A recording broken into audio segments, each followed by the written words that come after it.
First, a word about the Field and Garden Podcast. The Field and Garden Podcast is a part of the Gardener's Workshop.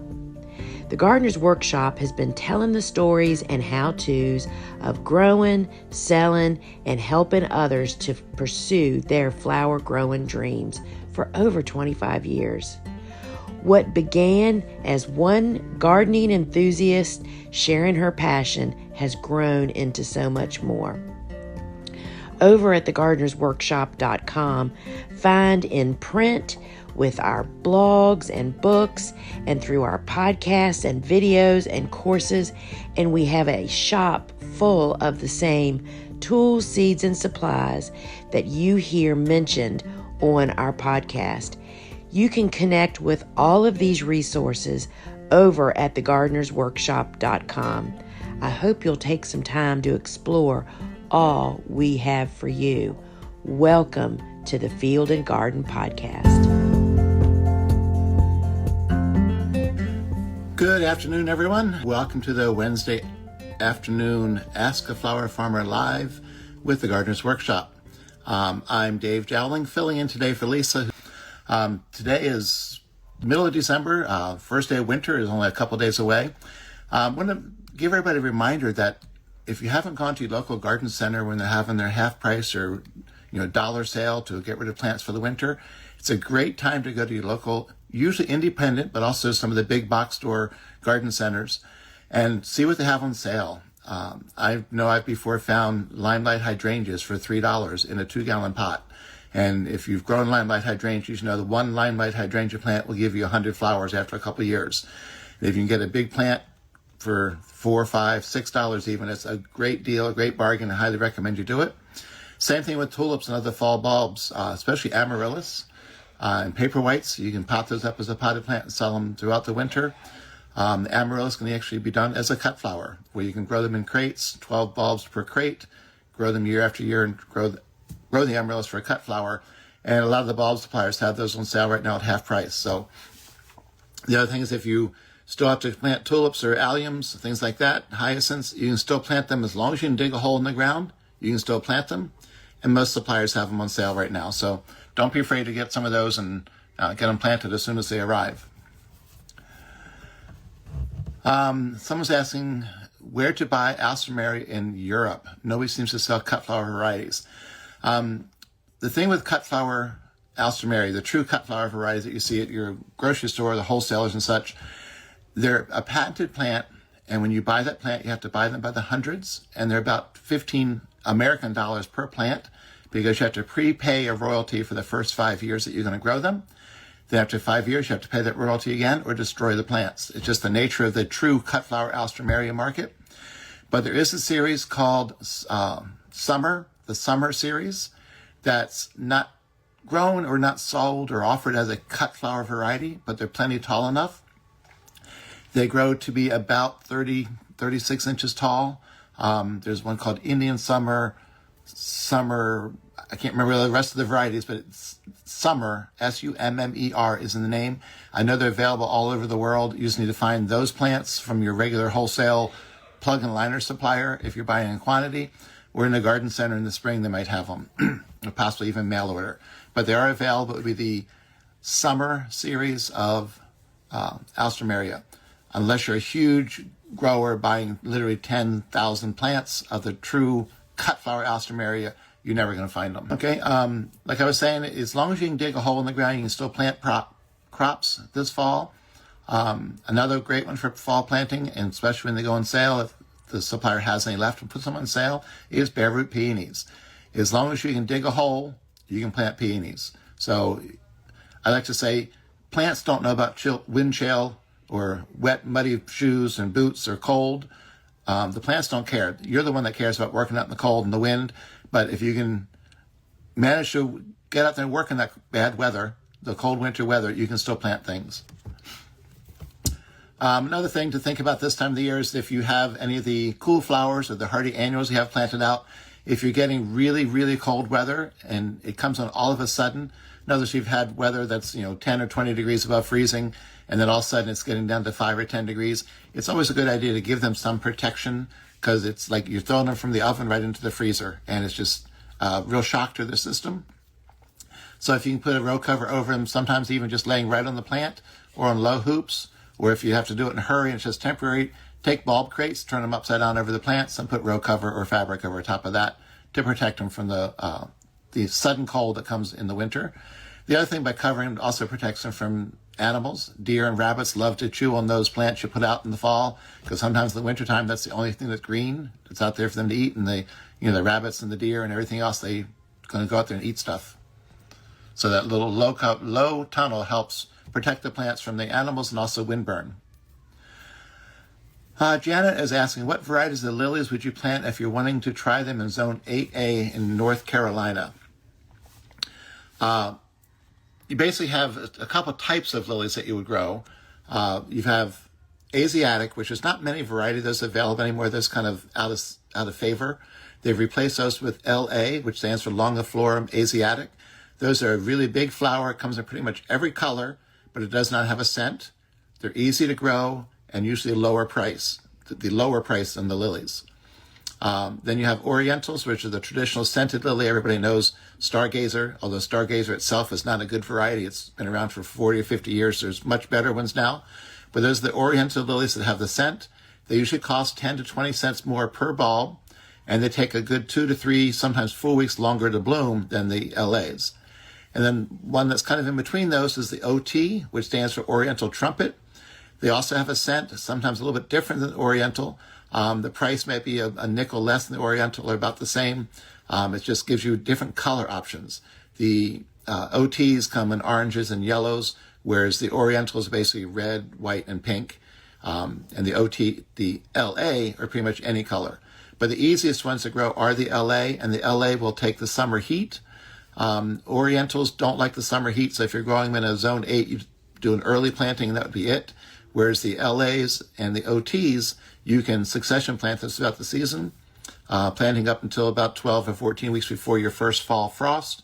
Just want to make sure you're buying your lily bulbs from a commercial lily supplier, not at Home Depot or Lowe's or someplace like that, because the quality of the bulb is totally different. You would have them shipped to you and plant them soon after arrival. Basically, the suppliers store them in a freezer at about 29 degrees. And when they ship them to you, the plant thinks, hey, it's springtime, it's time to grow. So plant them when they arrive, and they grow and do great. You cannot refreeze a lily bulb when it gets to you, because your freezer at home is 0 degrees and it will destroy the bulb. Here's a good one.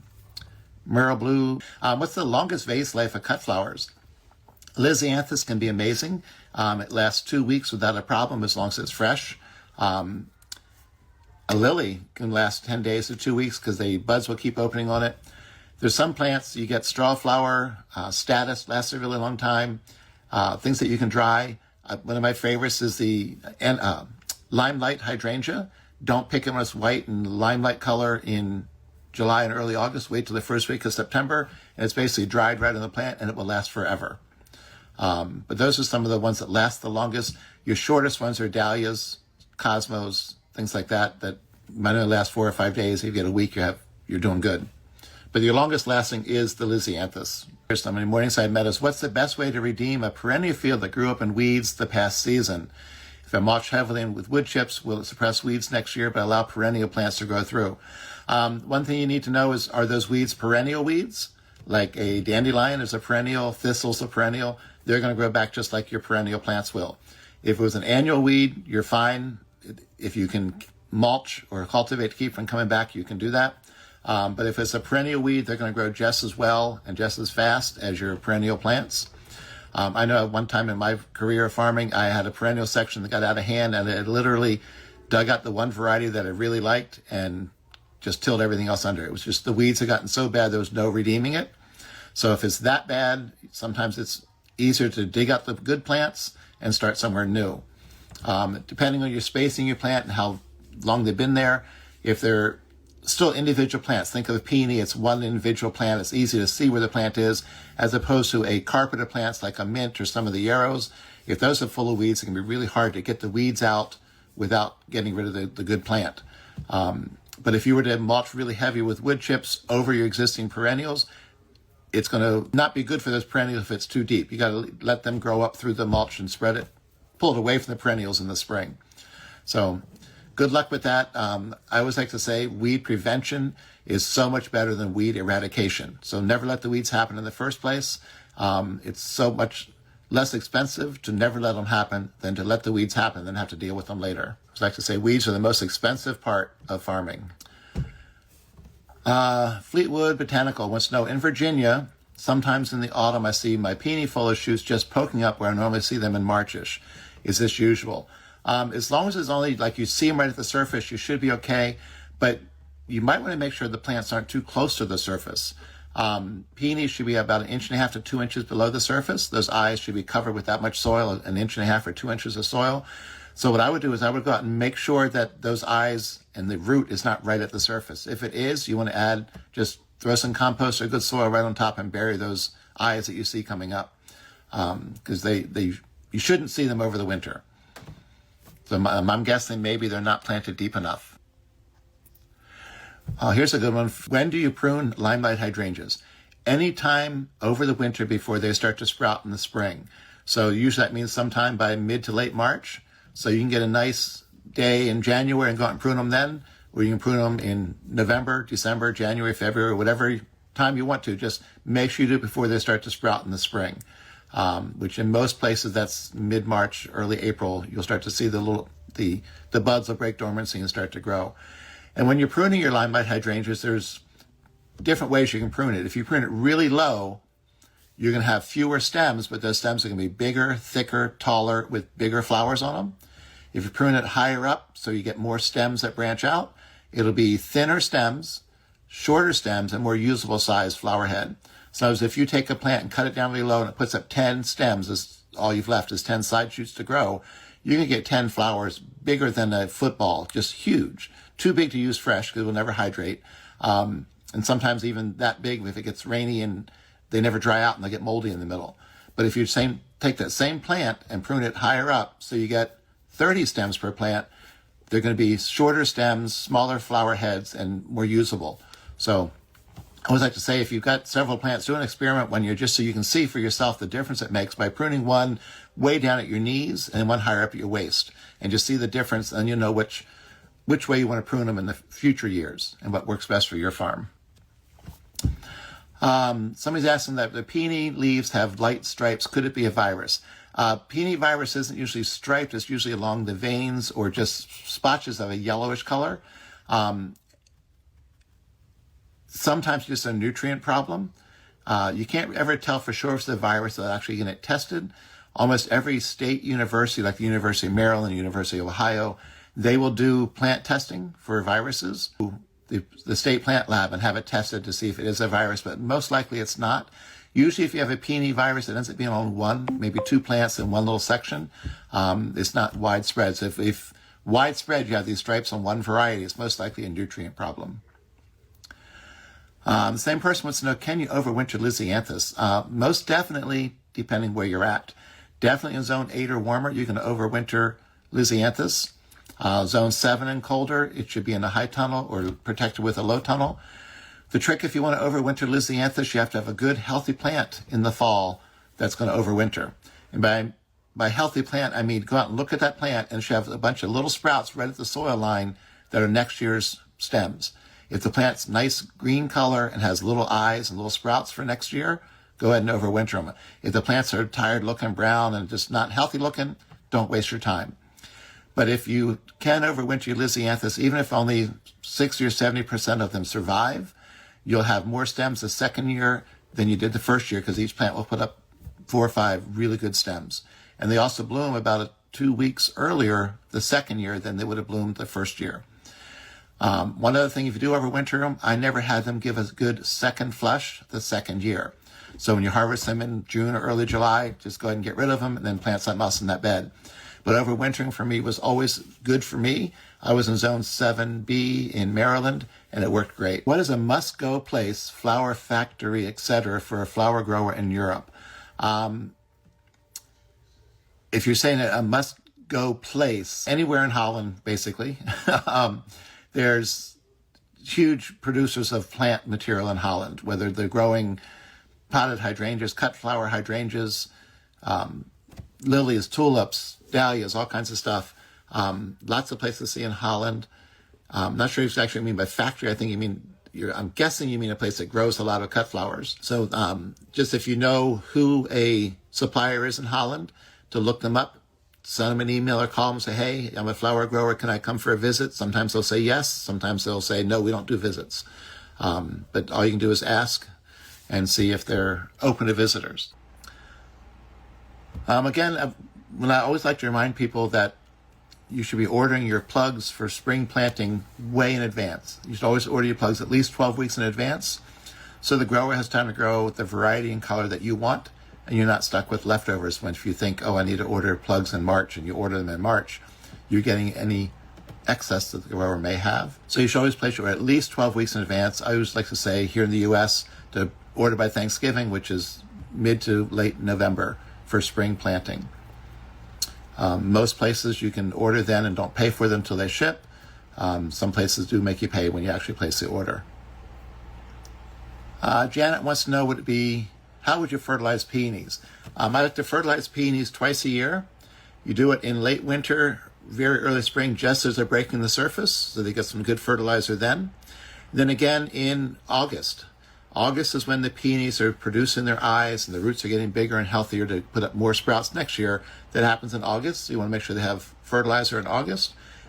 But also just as important in August, you want to make sure they're getting watered. It's so easy to be so overwhelmed with the rest of your farm with your zinnias and sunflowers and everything else you're doing in August that the peonies are off in the other field and forgotten, and the weeds are growing in them. They're dry and need water.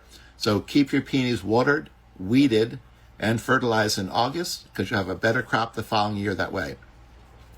I mentioned earlier about having a soil test done by the state university.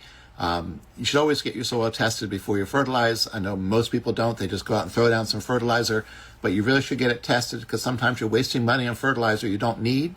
You might be in an area that has a lot of phosphorus, so you don't need to put more phosphorus. You would just put down nitrogen and potassium. So do a soil test.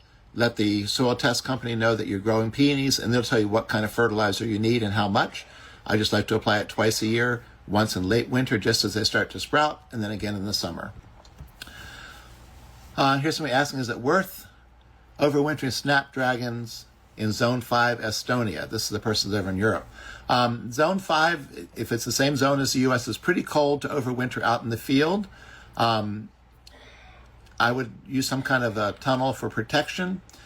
The other thing is, when you overwinter snapdragons, whether you planted them in the fall or had them grow this summer, and when it overwinters the next year, they're going to be really branchy with a lot of stems the second year, and they may have smaller stems and shorter stems, because each plant is putting up so many stems, they can't put up 3 big tall ones, they're going to put up 10 little short ones.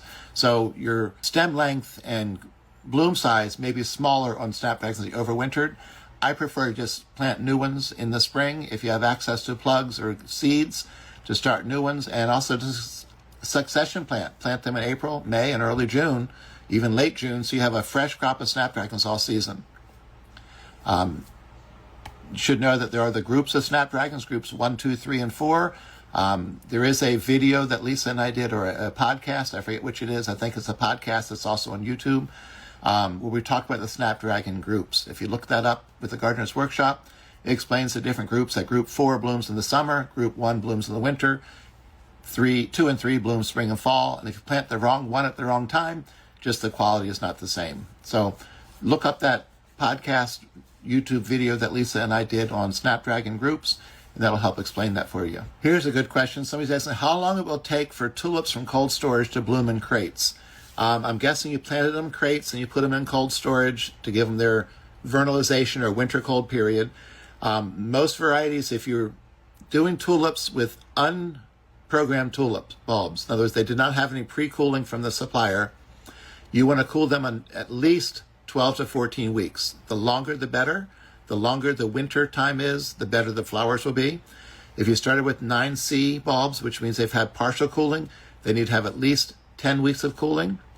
If you're using 5C bulbs, they've had all the cooling they need, and you can plant those and start to grow them right away. But to answer your question, from when you take them out of the cold storage, the growing in crates, when you take them out of the cold storage, put them in the grow room until they bloom, it can be anywhere from 4 to 6 weeks. 4 weeks if it's warm, and by warm I mean it's 55 degrees at night, 70, 75 during the day. Slower and takes longer if it's 45 at night and 65 during the day. So the warmer it is, the faster they grow. The cooler it is, the slower. The slower they grow, the better the quality of the stem. It'll be a thicker, sturdier stem and a better flower if you don't rush them and force them too quick. So the 6 weeks is better with that 45, 50 degree nights and 60, 65 degree days. You're trying to replicate what happens out in nature, which is cool nights, cool days basically, not really warm days in the 70s and warm nights in the 60s. So you want cooler than that to get them to grow a little bit slower and they'll be a sturdier, better plant. Apparently there are now petunias meant for using as cut flowers. Have you tried them as cut flowers? I have not tried them. I know they're out there. It's basically, I can't remember the name or the series they are, but they basically grow straight up, tall, 18, 20 inches tall, and have flowers at the top. I have not grown them myself. I know people have grown them. Whether they grow them again the second year after trying them, I don't know. I don't know anybody who's growing them in a large scale repeatedly year after year.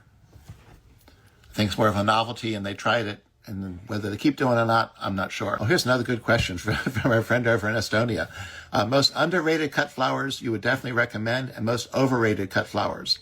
Underrated, well, lisianthus is a great crop. It's to me the best cut flower to grow to have a happy customer, and a happy customer is going to come back. So lisianthus is an amazing cut flower to grow. There's probably close to 300 different varieties of lisianthus from all the different seed breeding companies. And then you have the series ABC, and there's going to be group 1s, group 2, group 3, and then 6 different colors. And so it's just unbelievable number of options to grow. You have singles and doubles and really full ones. But lisianthus is sometimes underrated. Another underrated one I really like is the Campanula glomerata, Freya, Freya. It's a clustered bellflower, a great blue flower, which is not many true blue flowers. It's kind of almost not quite navy blue, but a blue, dark blue. It is a hardy perennial down to, I think, zone 4. They bloom right after peonies bloom. It's a tall stem, 24 inches tall, with a cluster of little blue flowers at the top. So to me, that's a underrated cut flower that more people should be growing. And an overrated flower. I hate to say this, but dahlias. I know people love dahlias. I hated growing them. They're too fussy. They're a lot of work to dig them and store them or buy new ones every year. And the vase life, frankly, sucks usually on dahlias. But there's still a market for them. But like dahlias don't ship, they don't hold. But if you've got the right market, you can make a huge amount of money and grow a ton of dahlias. There's people growing them by the acres and 20,000 plants. But to me, they're just sometimes overrated for the amount of work and effort that goes into them to keep them this pristine, beautiful flower that doesn't have a bug bite. It's not bruised. It's perfect, and it lasts 5 days. So to me, that's kind of an overrated cut flower. I'm not saying don't grow it. As long as you can sell it and make money, grow it. And I want to remind everybody that who I am. I'm Dave Dowling, filling in for Lisa today. I work with Ball Seed Color Link here in the U.S. and Canada. I work behind the scenes now. I don't work directly with customers anymore. I work with some of the planning and things like that. I'm semi-retired this year and enjoying retirement and just working part-time. DLB Desert Rose says she learned a lot from my course. Yes, I do want to point out I do have an online course with the Gardener's Workshop called Bulbs, Perennials, Woodies, and More. You can buy it at any time, and it's immediately available to download and watch and learn from. And it's basically all about cut flowers from bulbs, woodies like hydrangeas, and the foliages like ninebark and things like that, and perennials. I forget how many crops, 40 or 50 different crops you can grow. Would never plant them all at once, but someone's asking, what's the Cut Flower Grower Association called? ASCFG, Association of Specialty Cut Flower Growers. So it's ascfg.org. It's based in the U.S., but it's lots of members in the U.S., Canada, and scattered around the world now. Wish everyone a great Christmas, New Year's, Hanukkah, whatever it is you celebrate in your area of the world, your corner of the farm. Have a great holiday season. And I'm sure I'll be filling in for Lisa again sometime in the new year. You'll have a great day. Bye-bye.